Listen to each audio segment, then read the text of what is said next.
Hi, I'm Jim Mooney, Training Manager at Prominent Fluid Controls, and we're going to review the Universal Control Cable. So you'll see the Universal Control Cable has 5 wires, a black, a brown, a blue, a white, and a gray. We're going to go over those functions for each of those. The first control is the Start-Stop button. So once we press the Start-Stop button, you'll see the word stop. We'll go away from the display. Once we close the brown wire to the black wire, the word pause goes away. The pump starts running. Here we're in the manual mode. Manual mode means we're manually dictating what the frequency of the pump is.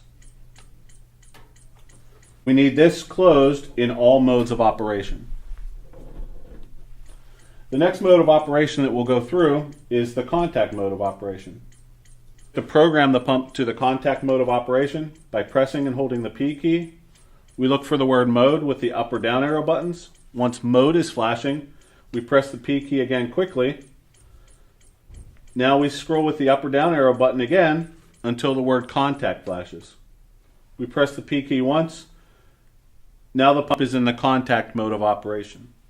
To initiate the contact mode of operation, we need the white wire to short to the black wire, which is in contact again with the brown wire. That's our pause function.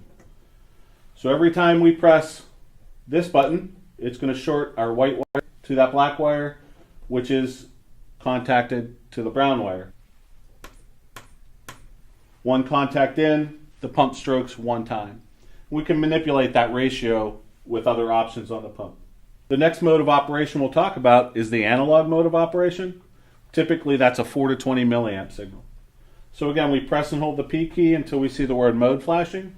We use the up or down arrow buttons if something else comes up. Press P at mode.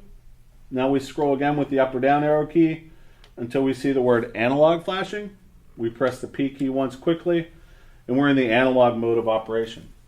Then we have to put an analog signal, typically 4 to 20 milliamps, into our pump.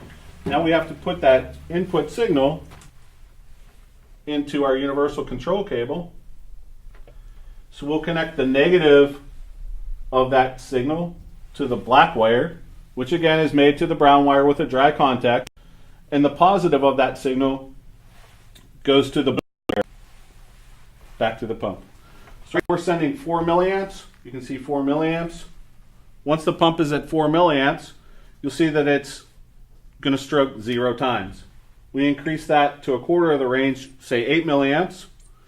The pump responds to that accordingly. We increase again half the range. It's going to run at approximately half the speed. 16 milliamps, which is 3/4, goes up to 3/4 of the range. And ultimately at 20 milliamps, it has the pump run at its maximum speed. Again, if we open the contact between the brown wire and the black wire,